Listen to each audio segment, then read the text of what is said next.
ይሄ አንድ ነገር ሼር ላደርጋችሁ ነው የመጣሁት። የማሚቶና የቶንዴን የፕራንክ ቪዲዮ አይታችሁታል? ለአንዳንዶቻችሁ ፕራንክ፣ ለአንዳንዶቻችሁ አይ ዶንት ኖ ምን እንደሚመስላችሁ። ለእኔ ግን የተሰማኝን ልንገራችሁ።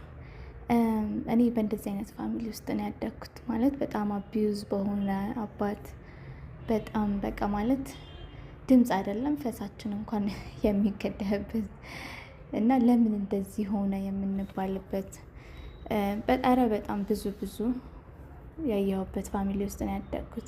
ኢቨን ማትሪክ እንኳን ስንፈተን አንቺ ማትሪክ እንኳን ለዲፕሎማ ለሰርተፍኬት ማታመጭም እየተባልኩ ያደግኩበት በጣም አቢዩዝ በሆነ ፋሚሊ ውስጥ ነው ሬዝ ያንኩት እና የቶንዴንና የማሚቶን ሳየው በጣም ነው ያስገረመኝ።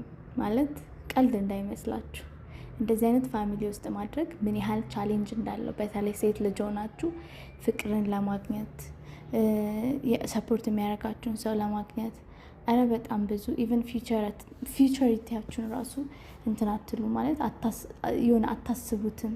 ነገ እኔም አግብቼ እንደዚህ ነው መሆነው፣ ነገ እኔም እንደዚህ አይነት ህይወት ነው የሚኖረኝ ነው ምን ያህል ነገር ውስጥ እንደሚከት ከቤት አባርሻለሁ ሂጂ ውጪና እዛ እንትን በይ ምናምን ነው ልክ ቶንዴ እንዳለው ማለት ነው። እና በጣም የሚገርም ሚሞሪ ነው ይዞልኝ የመጣው። እስቲ ስንቶቻችሁ ናችሁ በእንደዚህ አይነት ቤተሰብ አድጋችሁ ጥሩ ቦታ የደረሳችሁት?